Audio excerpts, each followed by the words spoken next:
Hey, I'm Addie, and I am new to Vitrigraph, but I brought in reinforcements. Hi, I'm Annie. I live in Florida, and I've been doing Vitrigraph for about 10 years, and I've been doing glass for about 13 years, and I use Vitrigraph in all kinds of glass art. Annie, what is Vitrigraph? Okay, first of all, what it is, it's pulled glass.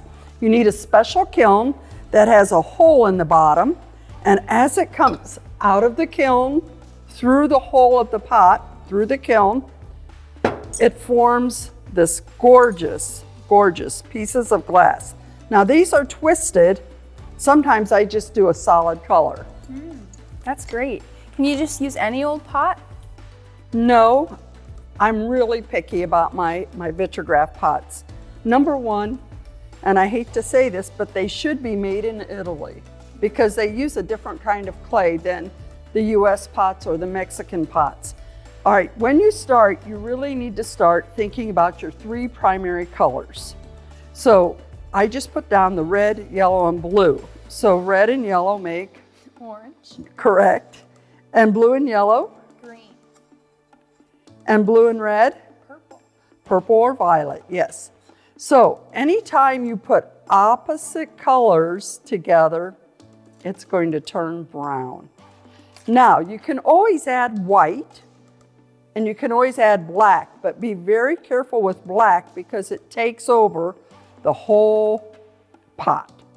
Where white, the only caution there is that it melts a little slower than your other colors, but it can definitely be used with other colors. So I strongly suggest that you stick with a color family when you are pulling. Plus you could add black or white. So in this example, you'll notice that I used red. There's a piece of yellow right in there, and I have white, and then I just stayed with white and red, and I'm kind of curious to see how this will come out. I filled it all with clear except for two sections of red on each side. And on the bottom of the pot, I put a little glass shard at the very bottom. Usually they tell you to put a clear piece of glass flat against the bottom of the pot, but I find that it's very hard to pull that bulb. So that's why I use a glass shard. So that's why it's standing up on these two containers of frit so that I don't stab the mat. Another thing to keep in mind is you need the same COE of glass, which is coefficient of expansion. So for example, this is all COE 96. You can also do bullseye 90, which is fine, but that's really important, otherwise the glass will crack and it might ruin your whole piece. So that's how I fill my pot. So I'm ready to go now to put it into the kiln. Okay, here's the big plan. We're going to see what's going to happen. The kiln's at 1,570 degrees. And so I'm ready to start pulling. I'm going to try pulling the plug and see what happens. But first, I have to raise the kiln. Okay, I can see it. I can see the plug right now. I'm going to pull the plug. And let's see if I can grab a hold of the glass. Okay, I can feel the glass. And I'm pulling kind of hard. Here it comes. Here it comes. This is the first. Let's do something fun. Ready? Here we go. Let's turn it. Turn it. Turn it. Wow, it looks really dark. Wait till you see what happens when it cools down. It's going to be awesome. Oh, do you see it already? It's pretty cool. Okay, and I'm going to turn a little. Wait. Pull and turn a little. Wait.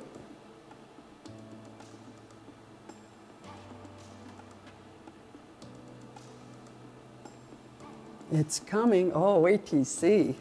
It's going to be really cool. I'm going to let some of the weight of the glass pull down just by itself and just turn. Now, sometimes I've seen people put like kiln blocks in here if it's a little too stiff. This I do not believe needs it. The weight of the glass is making it come down much faster. Come on. There we go. Now, take a look.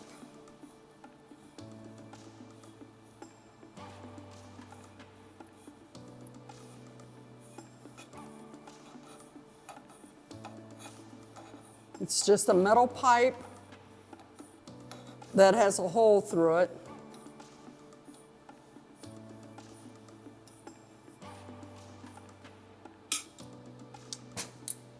All right, now to get this off, I just snap it off. In the meantime, it's gathering really nice for me up there.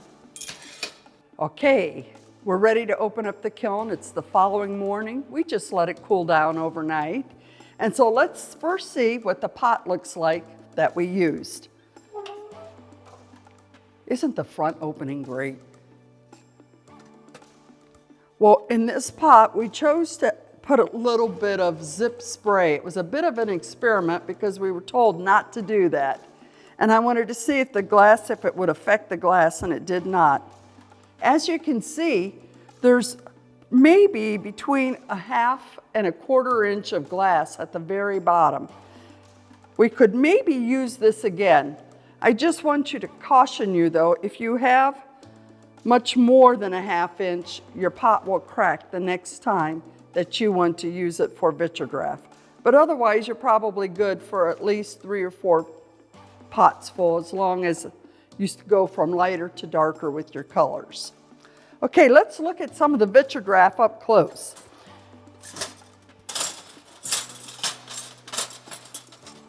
Here are 4 pieces of cane that we had pulled.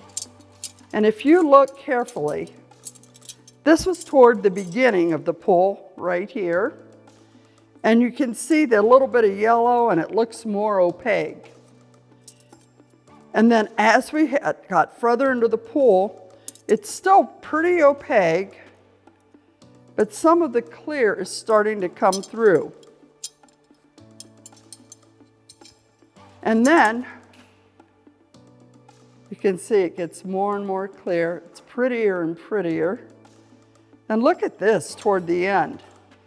A lot of people do not like to use clear, but I do. It's really, really pretty. A couple other pieces I wanted to show you quickly. I pulled some, I call them like bird pieces, and you can see the clear. And then I have a couple that were done toward the beginning of the pull, which are much more solid, but you have some options in how you want to use them. And then we also did a few of the curling it on the metal pipe. And those turned out really good as well. So just enjoy making some vitrograph, and we're going to try making a piece just using our vitrograph.